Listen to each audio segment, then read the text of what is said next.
Moscow and surrounding areas were targeted by rare drone attacks. Officials say that the attack injured 2 people and caused minor damages to the buildings. Moscow says it shot down all the drones approaching the Russian capital, terming it a terrorist attack by Ukraine. A Russian lawmaker said that it was the most serious attack on Moscow since Nazi attacks during World War II. Ukraine has denied any involvement.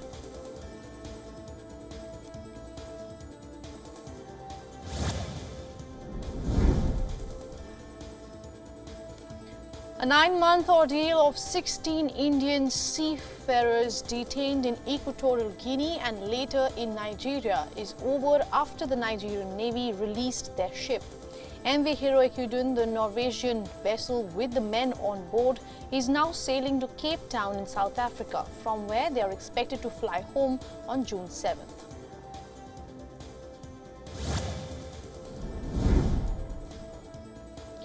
Ugandan President Yoweri Museveni has signed one of the world's toughest anti-LGBTQ laws that also includes the death penalty for aggravated homosexuality.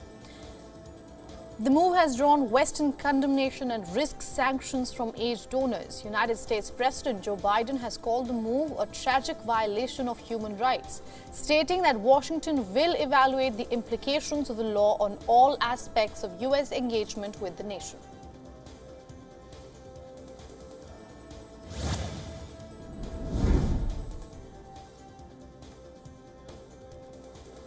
Supporters and opponents of Ghana's proposed anti-LGBT bill voiced a mixture of dismay and delight at Uganda passing of one of Africa's most draconian anti-LGBT laws today. Opposition lawmakers in Ghana first proposed a similar, while milder bill in 2021. It too has sparked international ire while drawing widespread support at home.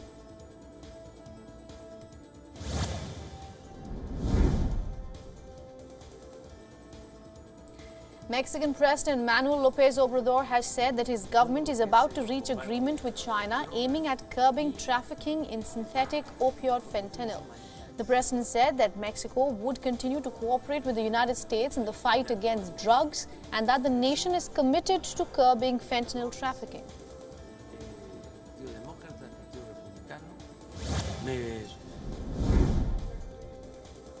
U.S. President Joe Biden honored the lives of fallen American soldiers during a Memorial Day ceremony held at the Arlington National Cemetery.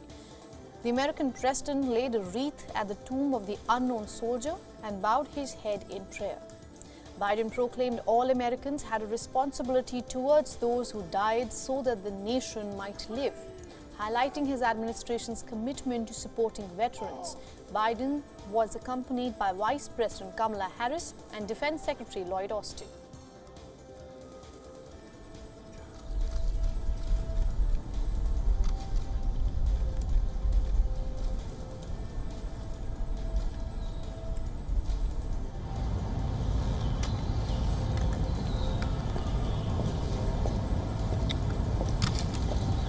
The wreath ceremony is now complete.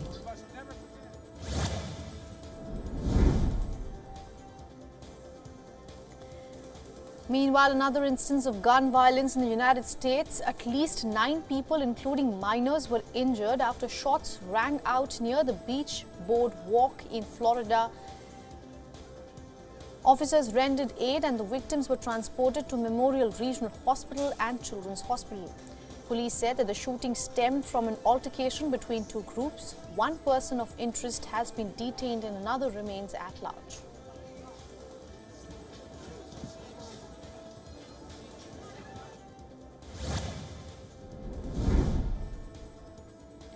Tesla CEO Elon Musk is in China. The business magnate is expected to meet senior Chinese officials and also visit Tesla's Shanghai plant. This is Musk's first trip to China in 3 years, and it comes amid dipping sales of Tesla cars. China said that it welcomed Musk and other business leaders as well to visit China and promote mutual beneficial cooperation.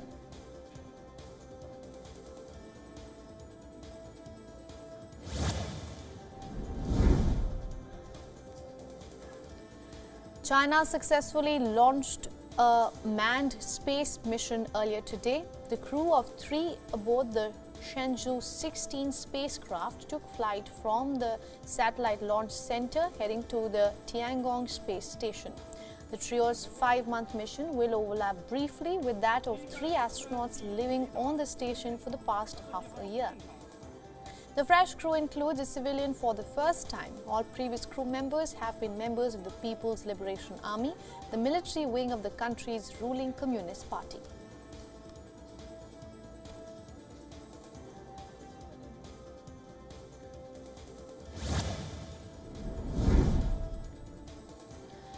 North Korean state media KCNA has confirmed the nation's plans to launch its first military spy satellite in June for live monitoring of South Korean, Japanese and American military activities. The announcement comes on the heels of joint drills being held by South Korean and American forces in recent months. The exact launch date of the spy satellite has not been specified. Japan, however, has been notified of a planned launch between May 31st and June 11th. Tokyo, in response, has put its ballistic missile defense systems on high alert.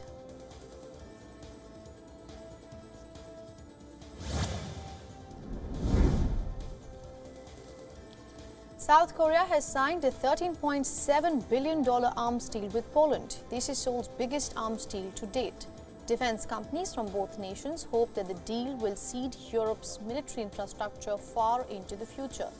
South Korean and Polish officials say that the partnership will help them conquer the European arms market.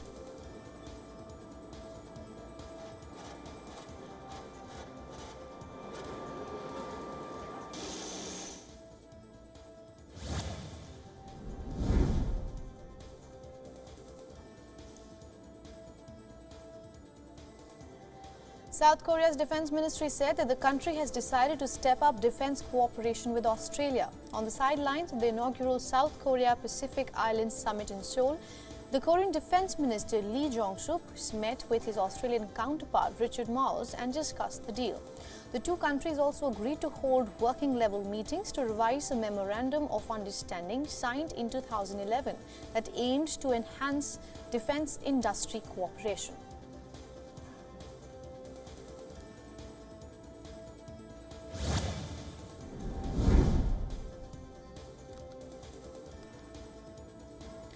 After officially announcing his bid for the White House, Florida Governor Ron DeSantis is kicking off his campaign with a travel blitz to some key political hotspots.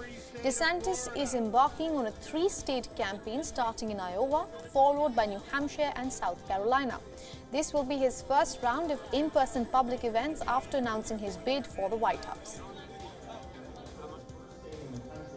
We set aside one day every year to teach our school children about Ethnic Serb demonstrators and members of the NATO-led peacekeeping forces scuffled in front of the vacant town hall. The clashes between members of the NATO-led forces and Serbs in Kosovo are demanding the removal of Albanian mayors. The protests have left around 30 peacekeepers and 52 Serbs injured.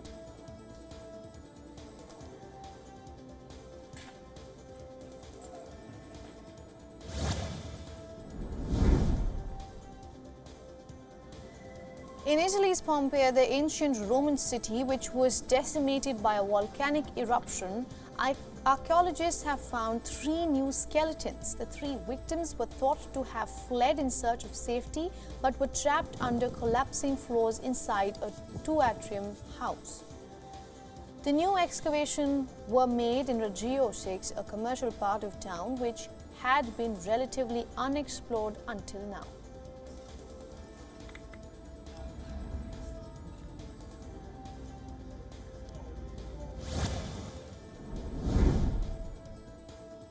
At least 8 people were killed and 30 others injured after a bus fell into a gorge in India's northern state of Jammu and Kashmir. The bus was on its way to a temple town in Amritsar city in India's Punjab state when the incident happened. Indian parliamentary personnel carried out rescue operations at the site.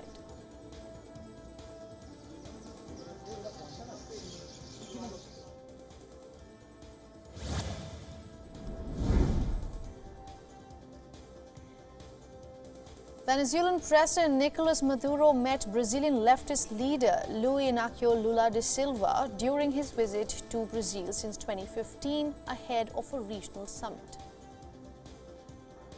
Brazil's former hard-right president Jair Bolsonaro had banned Maduro from entering Brazil when he took office in 2019, a measure that Lula lifted when he returned to power this year. Maduro is one of 10 South American presidents invited by Lula to a summit discussing the launch of a regional cooperation bloc in place of the defunct UNASUR.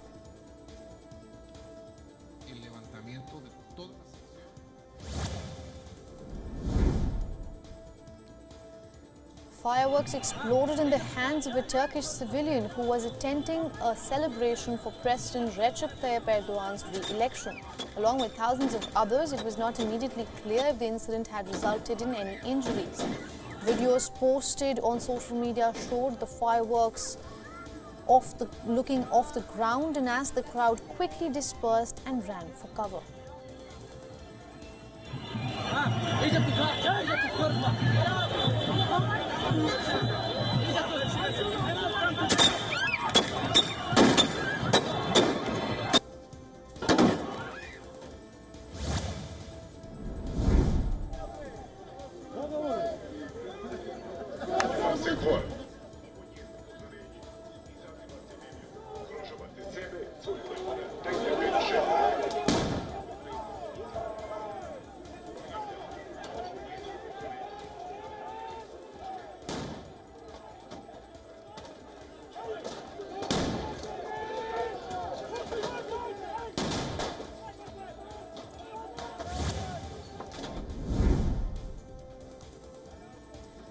The head of the UN Refugee Agency has estimated that about 1 million people might flee Sudan by October, as well as an increase in people trafficking and spreading of weapons. More than 350,000, they have already fled across Sudan's borders. Since war between the army and the paramilitary rapid support forces erupted on April 15th, most have headed to Egypt, Chad and South Sudan. More than 1 million have been displaced within Sudan. Heavy fighting has stormed through residential areas of the capital of Khartoum. Violence has also flared in the western region of Darfur.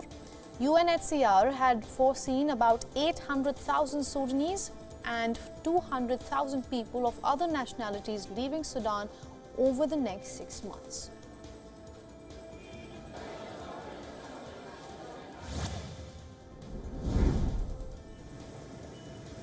Vietnamese capital Hanoi streets lit up are being partially turned off to keep this national power system running amid rising temperatures that caused a surge in electricity demand in some parts of the South Asian nation. Temperatures this week are expected to range between 26 and 28 degrees Celsius.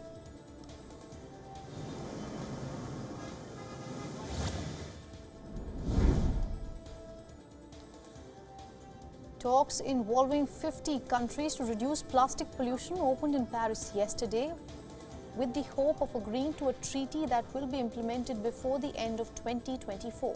Ahead of the talks, which included NGOs and plastic industry representatives, many countries have said that a goal of the treaty should be keeping already produced plastic items in circulation as long as possible.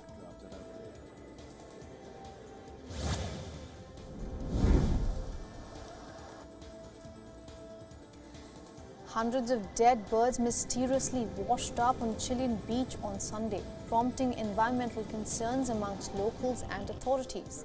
It is unclear at the moment what caused the deaths of the approximately 200 birds that washed up along the beach. Local authorities have sent samples of the bodies to a laboratory in Santiago to determine whether they died of bird flu. Authorities have warned locals not to collect the dead birds so as to avoid possible infection transfer.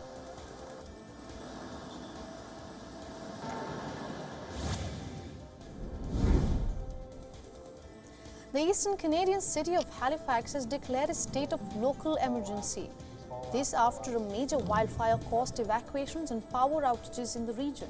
The fire sent a huge plume of smoke over the port city. Roads are affected with smoke and flames, making driving hazardous. The local municipality confirmed the state of emergency will be in effect for 7 days unless lifted or extended.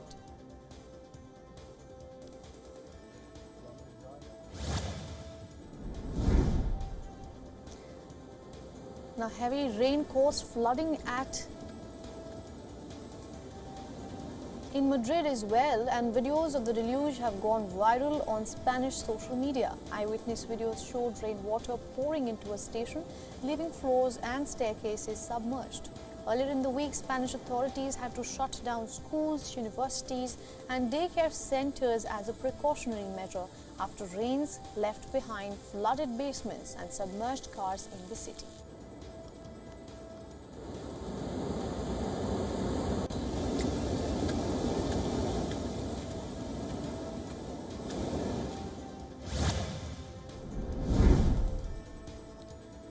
A rare white panda has been spotted in China's Sichuan province. Visuals of the white panda were captured by the WION National Nature Reserve.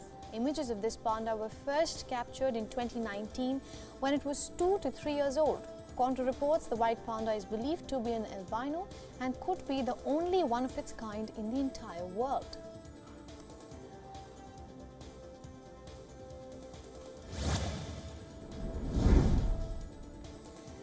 Now, darts is a popular game played around Papua New Guinea. Boards are being put up in pubs or next to bus stations and market stalls. The game has garnered so much attention that officials want the game to become an organized sport as it is in Europe.